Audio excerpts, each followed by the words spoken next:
Hello all, welcome back to my ADP channel guys. Today in this tutorial we are going to discuss at request param annotation which is very important guys, क्योंकि यहाँ पे सिर्फ हम request param annotation को use करना नहीं देखेंगे, उसकी इम्पॉर्टेंस को समझने वाले हैं गाइस, क्योंकि क्यों हमें यूज़ करना है request param और क्यों उसके साथ जाना है गाइस, तो वो हम लोग डिस्कस करने वाले हैं। क्योंकि यूज़ करना तो it is very easy, you can see anywhere from the any resource, okay, but यहाँ पे समझना है। ओके तो गाइस बहुत ही बेसिक चीज़ है, बहुत ही बेसिक कॉन्सेप्ट है, actually it is not a rocket science.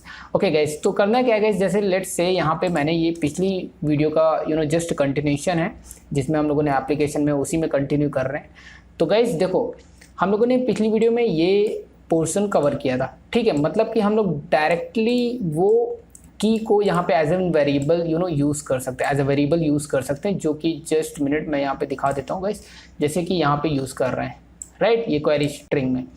लेकिन गाइस यहाँ पे सबसे इम्पॉर्टेंट क्वेश्चन ये है कि अगर मैं यहाँ पे ऐट रिक्वेस्ट पैरम यूज़ कर लूँ, ठीक है, रिक्वेस्ट, अच्छा इसको यूज़ करने से पहले मैं बता देता हूँ, just minute hold on guys. देखो क्या है, मान लो कल को इंडेक्स पेज में, अभी तो मतलब हार्ड कोडेड है, मान लो ये एक फॉर्म होता और फॉर्म की आईडी बदलती रहती है राइट, तो मान लो उस केस में हमारी क्वेरी स्ट्रिंग की जो की है वो चेंज होके यहाँ पे फॉर एग्जांपल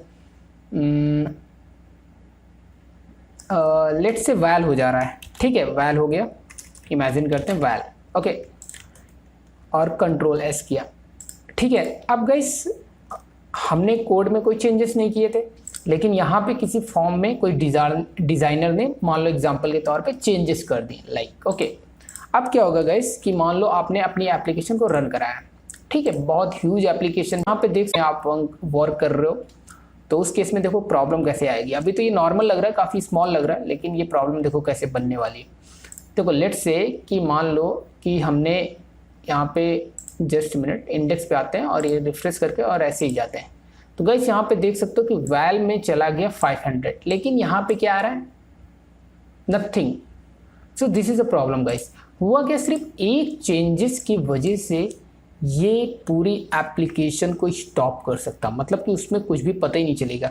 आप सोचोगे यार कॉन्सेप्ट सब कुछ सही है और हो सकता बड़ी एप्लीकेशन है, तो ढूंढते फिरोगे यार कहाँ पे ऐसा चेंजेस है, तो होगा क्या कि आपको फिर एक्सप्लोर करना पड़ेगा। ओके क्वेरी स्ट्रिंग से आ रहा है, लेकिन लेट से मान लो कि वो गेट के बजाय पोस्ट है, हिडन है, ठीक है, देन आपको दिक्कत हो सकती है। अच्छा चलो ये तो आपको समझ में आ गया कि चेंजेस हुए तो यहाँ पे प्रॉब्लम आ गई। अब क्या करोगे गाइस, एक ऑप्शन है कि आप यहाँ पे वैल कर दोगे right, this is a solution.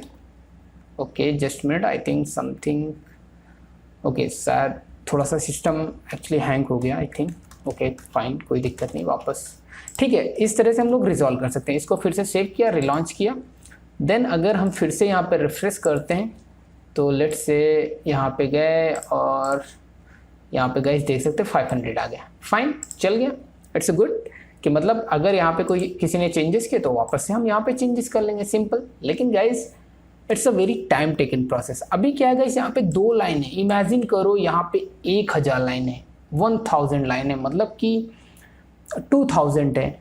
आप इमेजिन कर लो कि बहुत सारी लाइन्स है और बहुत सारी लाइन्स में ये वैल्यू यूज़ हो रही है, तो क्या गाइस एक एक लाइन को आप चेंज करोगे, ऐसा नहीं आईडी में होता है कि सेलेक्ट करके आप रिप्लेस भी कर सकते हो, लेकिन कहीं पे गलती से कोई एक ऐसी वैल्यू रिप्लेस हो गई जिसकी वजह से गड़बड़ हो सकती है राइट, तो आप एक एक वैल्यू को रिप्लेस करोगे, it's a very time taken process right. तो आप क्या कर सकते हो गाइस, लेट्स से अभी ये डेटा था, ठीक है, इमेजिन करो ये डेटा था, ओके, अब उन्होंने कुछ चेंजेस, मतलब किसी ने भी चेंजेस किए, आई मीन, ठीक है, अब यहाँ पे वैल कर दिया। अब गाइस क्या है कि यहाँ पे इस तरह से हमें चेंज करने के बजाय क्या करना चाहिए, यहाँ पे हम यूज़ करेंगे रिक्वेस्ट पैरम, ठीक है, रिक्वेस्ट पैरम, ठीक है, इस तरह से यूज़ किया और यहाँ पे हमने लेट्स से वैल यूज़ कर लिया, सिंपल, ओके, इसको इसके पैकेज इंपोर्ट कर लेते हैं, ओके फाइन, ठीक है, सेव कर लिया एंड फिर से इसको रिलॉन्च करते हैं राइट। हमने इसको नहीं चेंज किया गाइस। अभी देखो रिक्वेस्ट पैरम का यूज़ करना, देखो सबसे बेनिफिट क्या है, देखो सबसे ज़्यादा इसकी पावर अभी आपको समझ में आएगी राइट। तो मैंने क्या किया, इसको रिफ्रेश किया एंड फिर से सेंड टू सर्वर किया, 500 आ गए, फाइन, चल रहा है, ठीक है, वैल है तो चल रहा है, ओके। ओके नाउ गाइस, अब देखो इसका बेनिफिट क्या हुआ अभी मैं बताता हूँ। लेट्स से किसी ने वापस से यहाँ पे let's say just imagine something ABC कर दिया, इमेजिन कर लो, ठीक है, ठीक है, ABC कर दिया तो क्या होगा गाइस, मान लो कि उस केस में ऑब्वियस ही बात है, जब इसको रिफ्रेश करोगे रिलॉन्च करोगे तो यहाँ पे भी आउटपुट कुछ नहीं आएगा क्योंकि वहाँ चेंज हो चुका है, ठीक है, ABC है तो यहाँ पे दिक्कत आ गई, ठीक है, वैल्यू नहीं आई।